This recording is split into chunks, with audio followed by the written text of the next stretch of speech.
manusia beragama sehingga berguna kerukunan hidup. Yang kedua, saling menghormati kebebasan beribadah sesuai agama dan kepercayaannya. Yang ketiga, tidak memaksakan suatu agama dan kepercayaan kepada orang lain. Nah, yang kedua, kemanusiaan yang adil dan beradab. Nah, di mana sikap yang ditunjukkan di dalam nilai yang kedua ini adalah yang pertama, mengakui kesamaan derajat, hak dan kewajiban antara sesama manusia. Yang kedua, saling mencintai sesama manusia. Yang ketiga, tenggang rasa kepada orang lain. Yang keempat, tidak semena-mena kepada orang lain. Nah, yang kelima, menjunjung tinggi nilai-nilai kemanusiaan. Yang keenam, berani membela kebenaran dan keadilan. Yang ketujuh, menghormati dan bekerjasama dengan bangsa lain. Nah, sekarang nilai Pancasila yang ketiga, yaitu Persatuan Indonesia. Nah, sikap yang harus ditunjukkan yang berkaitan dengan penegakan hak asasi manusia itu yang pertama, menempatkan persatuan, kesatuan, kepentingan, dan keselamatan bangsa dan negara di atas kepentingan pribadi dan juga orang lain. Yang kedua, rela berkorban untuk kepentingan bangsa dan negara. Yang ketiga, cinta tanah air dan bangsa. Yang keempat, bangga sebagai bangsa Indonesia dan bertanah air Indonesia. Sedangkan yang kelima, memajukan pergaulan dan persatuan dan kesatuan bangsa yang berbhinneka tunggal ika.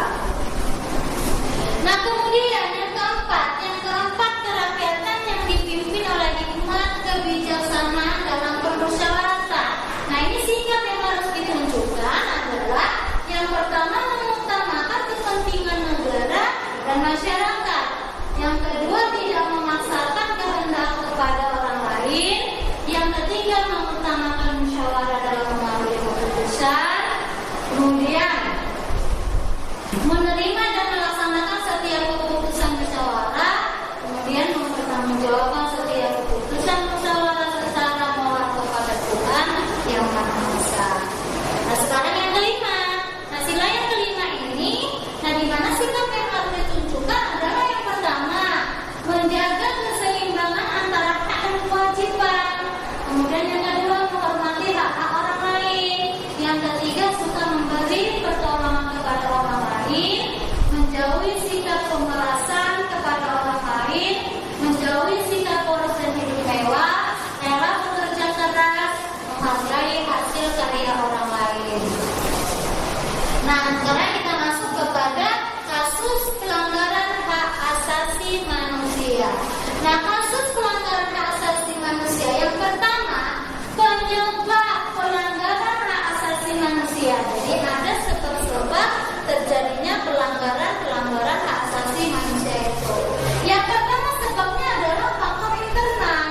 Nah, faktor internal yaitu dorongan untuk melakukan pelanggaran HAM yang berasal dari diri pelaku pelanggaran. Yang kemudian apa saja itu? Yang pertama, yang dari faktor internal itu adalah sikap egois atau terlalu mementingkan diri sendiri. Nah, ini bisa menyebabkan terjadinya pelanggaran HAM. Yang kedua, rendahnya kesadaran HAM. Dan yang ketiga, sikap tidak toleransi. Nah, ini bisa menyebabkan terjadi kasus pelanggaran HAM dalam faktor internal. Nah, yang kedua adalah faktor eksternal. Nah, faktor eksternal adalah faktor yang berasal dari luar, yaitu dari luar diri manusia yang mendorong seseorang atau sekelompok orang untuk melakukan pelanggaran hak asasi manusia. Nah, bagaimana ya pelanggaran-pelanggaran yang dilakukan dari luar tersebut? Pertama, penyalahgunaan kekuasaan. Yang kedua, ketidaktegasan aparat penegak hukum. Yang ketiga, penyalahgunaan teknologi. Dan yang keempat adalah kesenjangan sosial dan ekonomi yang tinggi. Yang kedua, banyak kasus-kasus pelanggaran hak asasi manusia di Indonesia.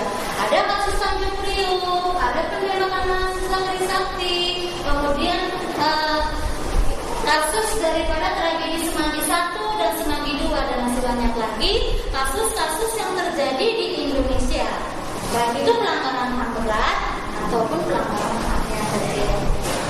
Nah, yang berikutnya adalah upaya penegakan HAM. Bagaimanakah upaya di dalam penegakan hak asasi manusia tersebut? Nah, yang pertama upaya yang dilakukan adalah upaya pemerintah dalam menegakkan HAM. Yang pertama, ya. Nah, apa saja yang dilakukan oleh pemerintah di dalam penegakan HAM?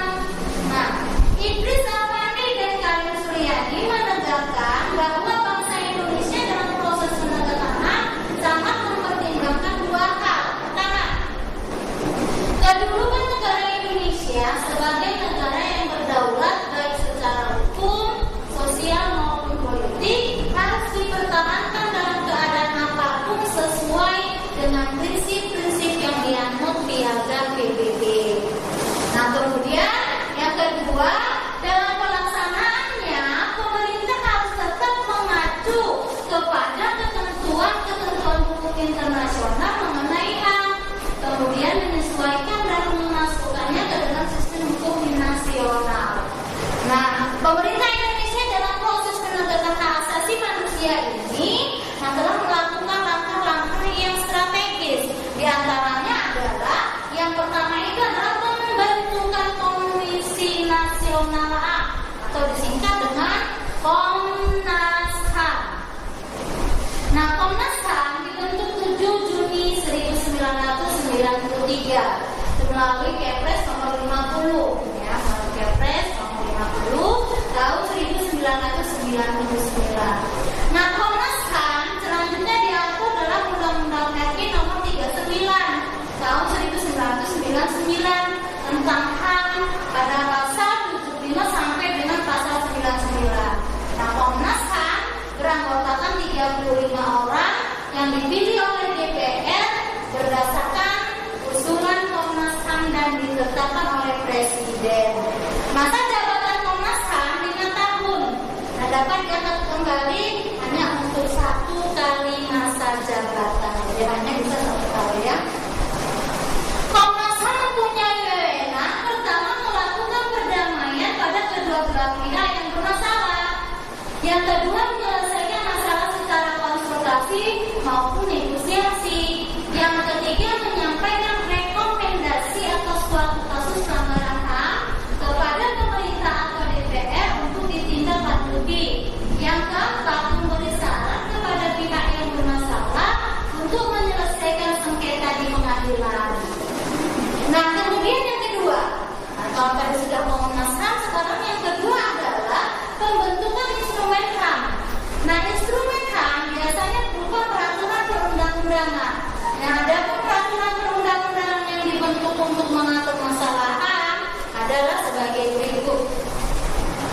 Nah, ini pertama, ada amandemen kedua Undang-Undang RI, ya, tahun 1945 ditetapkanlah 1 bab tambahan dalam bab 7 yaitu bab ke-10A yang berisi mengenai HAM.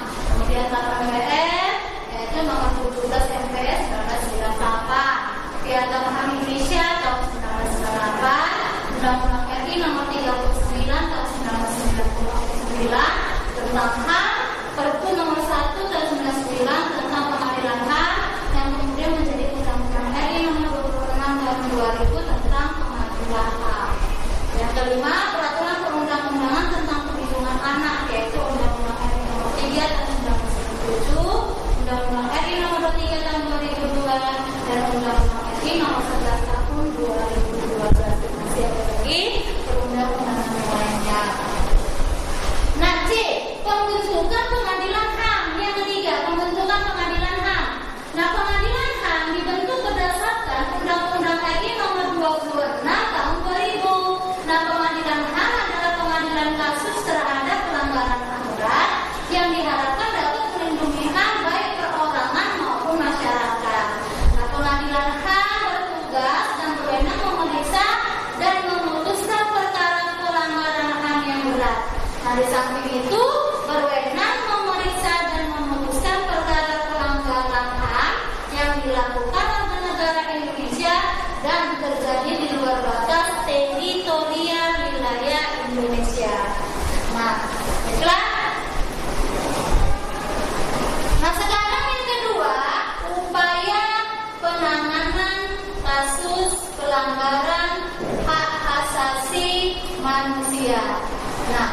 Upaya pelanggaran kasus hak asasi manusia, ya, yang pertama menegakkan supremasi hukum dan demokrasi. Yang kedua, meningkatkan kualitas pelayanan publik untuk mencegah terjadinya berbagai bentuk pelanggaran HAM oleh pemerintah. Yang ketiga, meningkatkan pengawasan dari masyarakat dan lembaga-lembaga politik terhadap setiap upaya penegakan HAM yang dilakukan oleh pemerintah.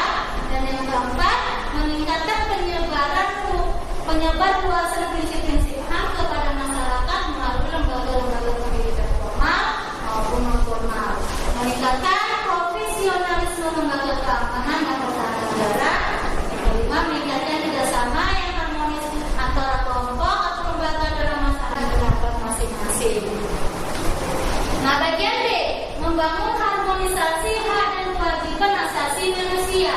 Nah, salah satu cara untuk mengharmonisasikan hak dan kewajiban asasi manusia dalam hidup sehari-hari adalah dengan menghindarkan diri kita dari sikap egois selalu mementingkan diri sendiri. Nah, itulah penjelasan ya yang diberikan apabila itu berhubungan dengan yang paham berhubungan dengan. Nah, sekarang ibu akan bertanya kepada Ade. Ade, coba kamu sebutkan ya bagaimana cara ya kalau menurut pendapatmu untuk mengatasi terjadinya pelanggaran HAM. Ya. Kemudian ke Putri.